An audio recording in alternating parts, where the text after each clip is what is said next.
Oke, kita ketemu lagi.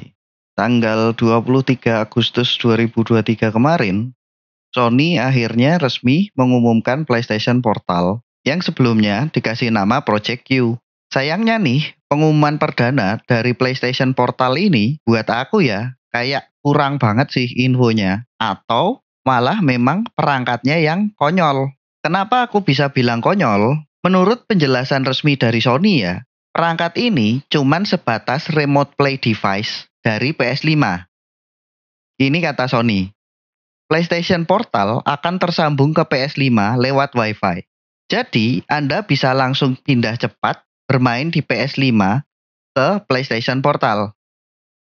PlayStation Portal dapat memainkan game-game yang diinstal di konsol PS5 Anda dan menggunakan controller DualSense. Game-game PS VR2 yang membutuhkan headset dan game yang di-stream lewat PlayStation Plus Premium Cloud Streaming tidak dapat dimainkan.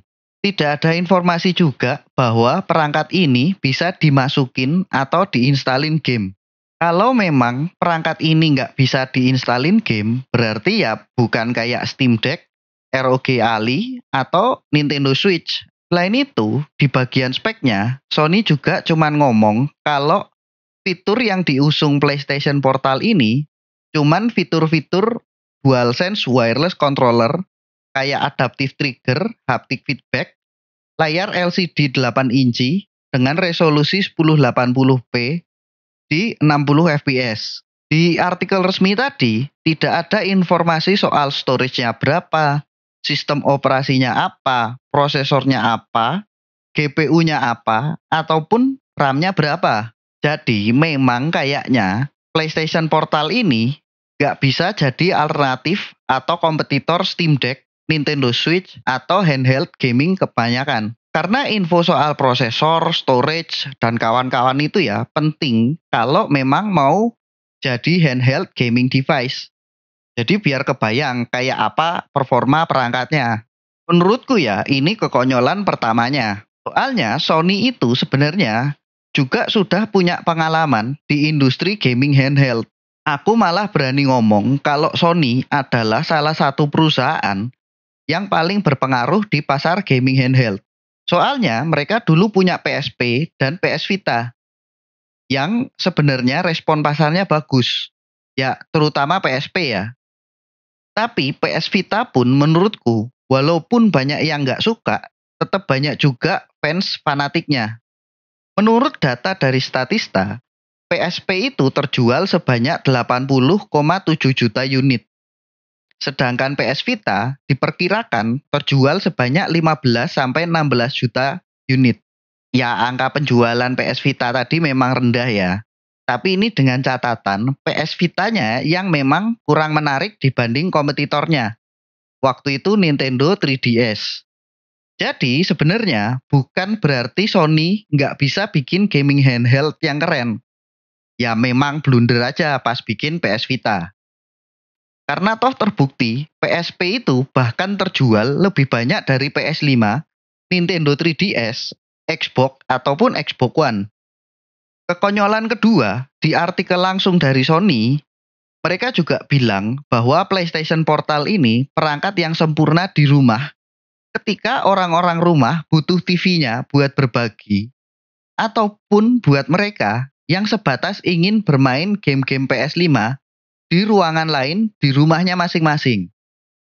Nah, jadi Sony nggak bilang ya kalau perangkat ini bisa dimainkan di mana saja.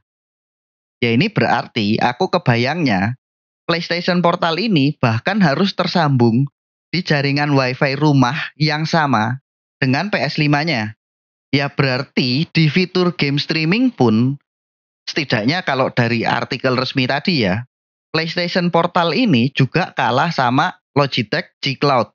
Soalnya Logitech G Cloud itu bahkan bisa dimainin di mana saja selama perangkatnya bisa connect ke internet. Karena Logitech G Cloud itu support Xbox Remote Play, Steam Link, GeForce Now, Xbox Game Pass, atau Shadow PC. Sekali lagi nih, kayak yang aku bilang di awal tadi, menurutku ini posibilitasnya ada dua.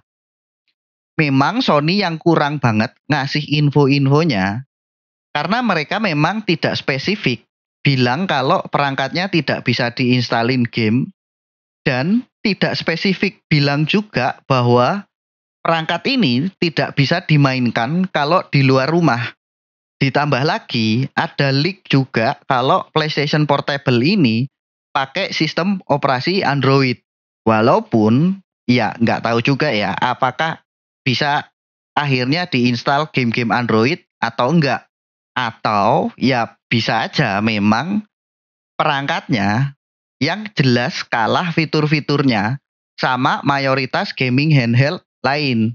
Jadi ya memang PlayStation Portal ini tidak bisa disebut sebagai gaming handheld.